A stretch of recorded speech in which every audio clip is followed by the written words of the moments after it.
Hoje vamos tratar daqueles que, juntamente com as bactérias, são os grandes responsáveis pela decomposição da matéria orgânica na natureza. Hoje é dia de fungos.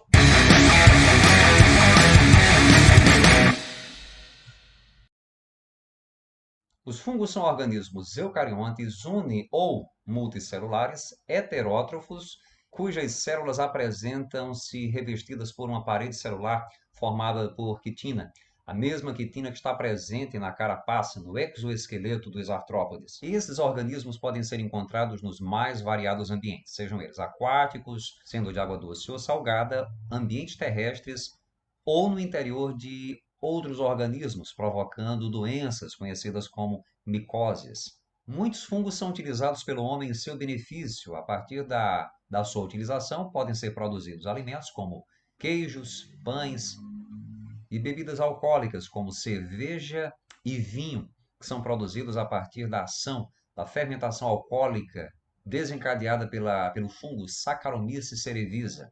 Alguns fungos são consumidos diretamente como alimento, como é o caso das trufas e do champignon. Alguns fungos são utilizados para a produção de vitaminas, hormônios e antibióticos. Os hormônios prednisona e hidrocortisona são extraídos de fungos, enquanto a penicilina, um dos antibióticos mais utilizados, pode ser extraída do Penicillium notatum e Penicillium crisógeno. Alexander Fleming foi o cientista que, meio que por acidente, descobriu que alguns fungos produzem substâncias inibidoras do desenvolvimento bacteriano. Portanto, a descoberta dos antibióticos é atribuída a ele. O corpo dos fungos apresenta-se formado por filamentos, conhecidos como hifas. Essas hifas podem apresentar compartimentos. No caso, as hifas que apresentam hifas divididas em compartimentos, elas são conhecidas como hifas septadas. As hifas que não se apresentam divididas são conhecidas como hifas cenocíticas. Nas hifas cenocíticas, portanto, nós encontramos vários núcleos. Nas hifas septadas, nós podemos encontrar por compartimento um único núcleo, são as hifas mononucleadas, ou dois núcleos, são as conhecidas hifas dinucleadas ou dicarióticas. As hifas mononucleadas são também conhecidas como hifas monocarióticas. As hifas organizam-se para formar estruturas semelhantes a tecidos conhecidos como micélios.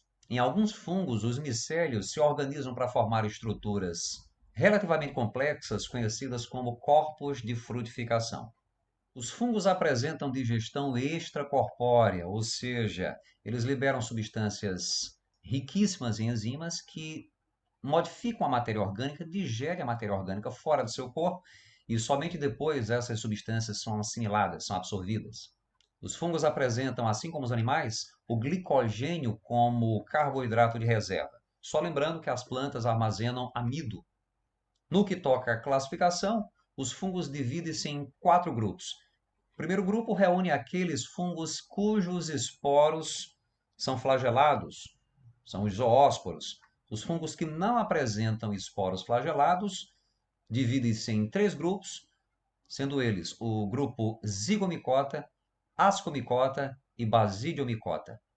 Aqueles que possuem os esporos flagelados são reunidos no grupo dos Chytridiomicota.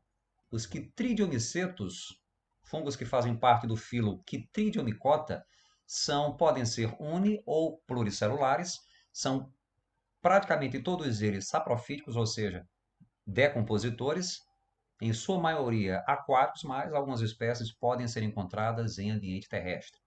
Os fungos zigomiceto, filo zigomicota, são aqueles que formam esporos no interior de uma estrutura conhecida como zigosporângio, uma estrutura espessa formada a partir da fusão de hifas haploides, ou seja, hifas que apresentam apenas um lote de cromossomos. Como exemplos clássicos de zigomicetos, nós temos o bolor preto do pão, que também podem se desenvolver por sobre aqueles frutos esquecidos no cantinho da cozinha. Os fungos ascomicetos, reunidos no filo Ascomicota, são representados basicamente pela Morchella vulgaris, pela trufa negra e pelas leveduras. O Saccharomyces cerevisiae, por exemplo, que é bastante utilizado para a produção de bebidas alcoólicas, são todos fungos que produzem esporos sexuados, ou seja, esporos resultantes da fusão de dois tipos de hifas, de dois tipos distintos de hifas. Esporos assexuados são aqueles que se desenvolvem a partir de uma única hifa, de uma hifa que não é produto da fusão de duas outras hifas. E esses fungos produzem esporos no interior de uma estrutura conhecida como asco. Os esporos dos fungos ascomicetos são conhecidos como ascósporos. Os corpos de frutificação dos ascomicetos são conhecidos como ascocarpos. Carpos significa fruto. Isso não quer dizer que os fungos produzam frutos, é apenas uma analogia. Aqui nós visualizamos a estrutura conhecida como asco e no interior dela os ascósporos, os esporos. Basidiomicetos são representados basicamente por cogumelos e orelhas de pau, são reunidos no filo Basidiomycota. São todos aqueles fungos que produzem esporos sexuados conhecidos como basidiósporos. Esporos que são produzidos no interior de uma estrutura conhecida como basídio, mas que migram para o exterior. Os corpos de frutificação dos basidiomicetos ou basidiomycota são conhecidos como basidiocarpos. Muitos fungos são alucinógenos, eles produzem substâncias que, se ingeridas, provocam alucinações. O ácido lisérgico extraído do fungo Clavíceps purpúrea foi bastante utilizado na década de 60 pelos psicodélicos para fazer a cabeça. E vale salientar que muitas das pessoas que fizeram uso de LSD lá atrás sofrem ainda hoje com os efeitos nocivos dessa substância. É uma droga, e uma coisa que eu sempre digo é que as drogas não são nada legais. No que diz respeito à reprodução, muitos fungos se reproduzem por fragmentação, reprodução assexuada. O fragmento de um fungo pode formar um outro ou vários outros fungos. As leveduras, por outro lado, reproduzem-se por brotamento. Os brotos eles podem se separar ou permanecerem unidos à célula inicial por um certo tempo, formando estruturas conhecidas como pseudomicélios. Na maioria dos fungos, no entanto, ocorre uma fase sexuada de reprodução, quando um zigoto diploide sofre meiose formando esporos haploides, que são conhecidos como esporos sexuados. A fase sexuada de reprodução dos ascomicetos ocorre quando duas hifas distintas se fundem para formar o que nós conhecemos como hifa dicariótica, ou hifas dicarióticas, quando várias dessas hifas se fundem duas a duas. Inicialmente, esses núcleos distintos não se fundem, multiplicam-se ficando 2 a 2 organizados em cada compartimento de uma hifa septada. Formam-se posteriormente aquilo que nós conhecemos como ascos dicarióticos. Os núcleos distintos se fundem, formando uma célula conhecida por zigoto. Esse zigoto passa por uma divisão celular do tipo meiose, formando 4 células haploides. Essas 4 células haploides dividem-se por mitose para formar 8 células. Essas 8 células são aquilo que nós chamamos de ascósporos. Esses ascósporos, os esporos típicos dos ascomicetos, eles são liberados. Se alcançarem um ambiente favorável, germinam para formar hifas distintas que vão se fundir, que podem se fundir, e o ciclo será reiniciado. Essas hifas distintas que se fundem para formar o fungo propriamente dito vão formar, na verdade, aquilo que nós chamamos de micélio vegetativo, que é responsável pela absorção de nutrientes interessantes para a vida do fungo, e pelo micélio reprodutivo, responsável pela reprodução.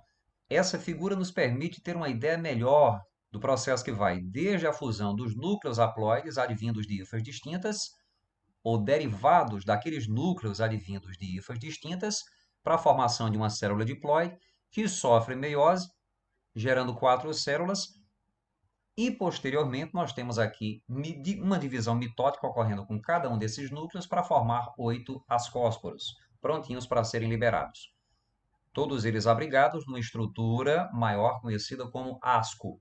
Vários ascos se reúnem naquilo que nós chamamos de ascocarpo. Nos basidiomicetos, o que ocorre é semelhante. Temos uma fusão de hifas, uma conjugação de hifas distintas, inicialmente dicarióticas. Essas hifas elas vão se desenvolvendo para formar o fungo propriamente dito. com micélio vegetativo, responsável pela assimilação de substâncias nutritivas, e micélio reprodutor, o chapéu do cogumelo, mais o seu prolongamento. Nesse micélio reprodutor, nós encontramos os basídeos, ainda com 2 núcleos.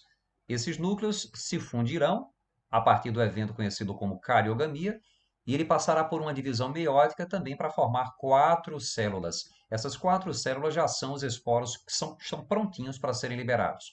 Esporos conhecidos como basidiósporos, que, diferentemente do que ocorre com os ascomicetos, não ficam no interior da estrutura que os forma, estão do lado de fora. São esporos de localização periférica. Os zigomicetos apresentam esporângios especiais conhecidos como esporangiósporos, que formam esporos assexuados por mitose. Esses esporos são liberados, alcançam um ambiente favorável e vão formar novas hifas. Essas hifas podem se fundir com outras para formar aquilo que nós chamamos de zigósporo. O zigósporo, 2N, com 2 lotes de cromossomos, passa por uma meiose, formando vários esporos haploides, sexuados, que, quando alcançam um ambiente favorável, germinam para reiniciar o processo, reiniciar o ciclo. Os fungos podem estabelecer com outros organismos relações ecológicas do tipo mutualismo, ou seja, em que uma espécie ajuda a outra. É o que ocorre, por exemplo, com os líquens e com as micorrizas. No caso dos líquens, nós temos uma associação de fungos com algas e com cianobactérias. Há 3 camadas básicas, as 2 mais externas formadas por filamentos, por hifas do fungo, e a camada mais interna é formada por algas entrelaçadas por hifas do fungo. O fungo fornece à alga umidade, a alga, realizando a fotossíntese, produz matéria orgânica que é fornecida em parte para o fungo. Essa associação permite que esses organismos habitem os mais variados ambientes, desde regiões tropicais até regiões polares.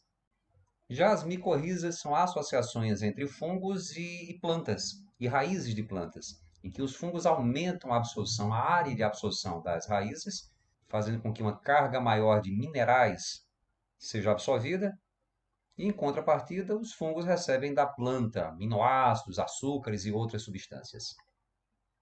Muitas plantas, como as orquídeas, por exemplo, dependem totalmente de micorrizas, da formação de micorrizas para sobreviverem. Tente mover o mundo. O primeiro passo será mover a si mesmo.